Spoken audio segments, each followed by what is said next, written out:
اعوذ باللہ من الشیطان الرجیم بسم اللہ الرحمن الرحیم ولوطن، اور ہم نے لوط کو بھیجا اذ قال لقومہ انکم لتاتون الفاحشہ، جب انہوں نے کہا اپنی قوم سے، یہ جو قوم کہا گیا مجازن، حقیقتاً وہ قوم ان کی نہیں تھی، حضرت لوط جو ہے وہ تو بھیجے گئے ہیں ان شہروں کی طرف، یہی ایک استثناء ہے، ورنہ ہر قوم کی طرف رسول اسی کی امت اسی میں سے بھیجا گیا، لیکن چونکہ حضرت ابراہیم کے بعد کوئی رسول کسی اور قوم میں ہو نہیں سکتا، اس لیے عمورہ اور صدوم کی بستیوں میں جو بھیجے گئے وہ حضرت لوط ہیں جو حضرت ابراہیم علیہ السلام کے بھتیجے ہیں۔ انکم لتاتون الفاحشۃ، تم لوگ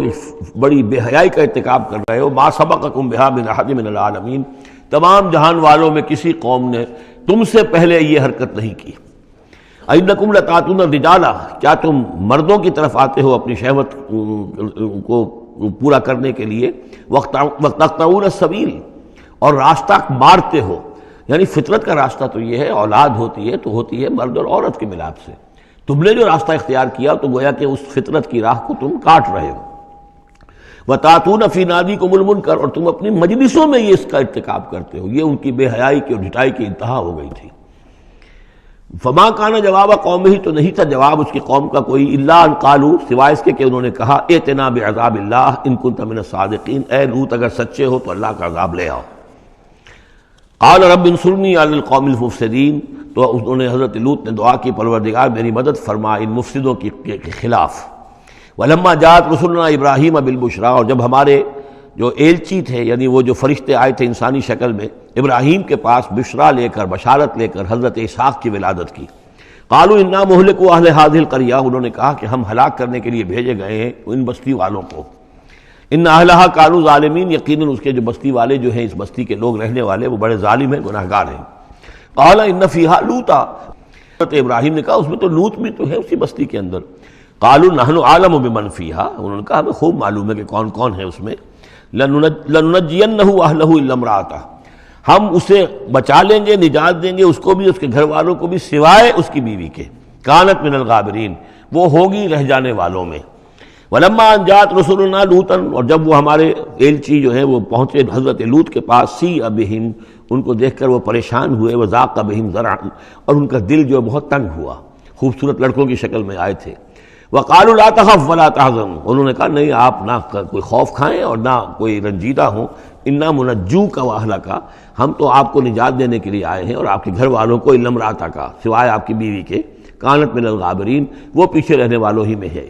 انا منزلون علی اہل هذه القریۃ رجزا من السماء، ہم نازل کرنے والے ہیں اس بستی کے رہنے والوں پر ایک آفت، ایک عذاب آسمان سے، بما کانوا یفسقون، بس سبب اس فسق کے اور فجور کے اور گندگی کے جو وہ کر رہے تھے۔ وَلَقَدْ تَرَكْنَا مِنْهَا آیَةً بَيِّنَةً، اور ہم نے چھوڑ دیا اس میں سے، اس بستی میں سے کوئی نشانی جو ہے وہ اس وقت تک موجود ہوگی جب کہ قرآن نازل ہوا ہے،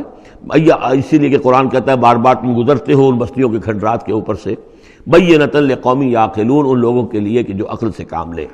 وَإِلَىٰ مَدْيَنَ أَخَاهُمْ شُعَيْبًا، اور مدین کی طرف ہم نے بھیجا ان کے بھائی شعیب کو۔ فقال یا قوم اعبدوا اللہ، اور انہوں نے کہا کہ اے میری قوم کے لوگوں اللہ کی بندگی کرو، وارجوا الیوم الآخرہ، اور دیکھو آخرت کے دن کی، قیامت کے دن کی انتظار میں رہو، امید میں رہو، وہ قیامت کا دن آ کر رہے گا۔ ولا تعثوا فی الارض مفسدین، اور زمین میں فساد مچاتے مت پھرو۔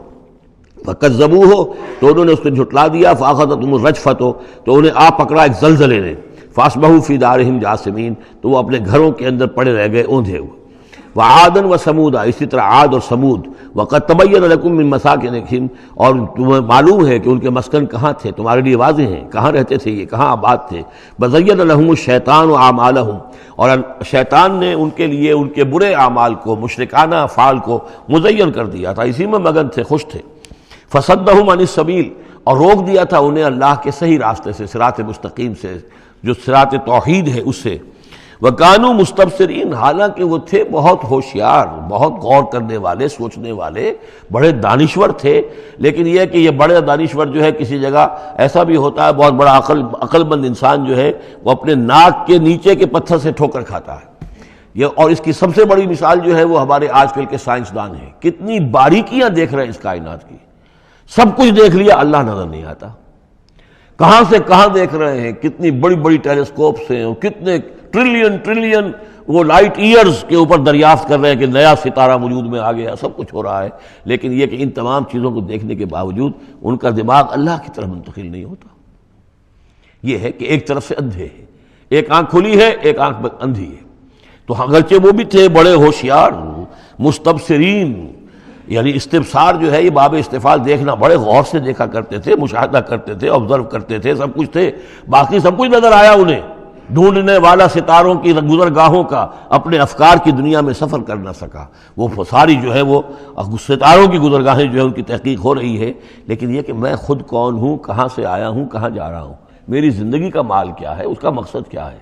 بس پیدا ہونا، کھانا پینا، جانوروں کی طرح رہنا اور ختم ہو جانا۔ Is that all? Is death the end of our existence? کیا موت پر ہمارے وجود کا خاتمہ ہو جائے گا؟ تو کیا زندگی ہوئی؟ عمر دراز مانگ کے لائے تھے 4 دن، 2 آرزو میں کٹ گئے، 2 انتظار میں، کتنا وقت تو گزر گیا، بچپن کے اندر ابھی فہم ہی نہیں تھا، لڑکپن ہے، اس کے بعد نوجوانی ہے، اس کے کچھ اپنے ہی اور جو ہے اس کی کیفیات ہوتی ہیں۔ جب ذرا ہوش اور شعور آیا ہے، ایک ذرا ہوش میں آنے کے خطا کار ہیں ہم، اور اس کے بعد پھر بڑھاپا آ گیا، اور اس کے بعد جو ہے کیلا یعلم من بعد علم شیئا، بس یہی زندگی ہے؟ یہ اشرف المخلوقات ہے؟ یہ مسجود ملائک کی زندگی یہ ہے؟ نہیں، اصل زندگی تو ہے تو اسے پیمانہ امروز و فردا سے نہ ناپ، جاویداں پہ ہمدماں ہر دم جواں ہے زندگی، وہ زندگی تو ابدی ہے۔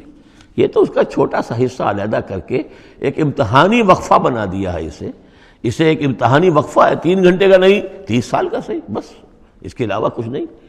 کوانٹیٹیو فرق ہے، کوالٹیٹیو نہیں۔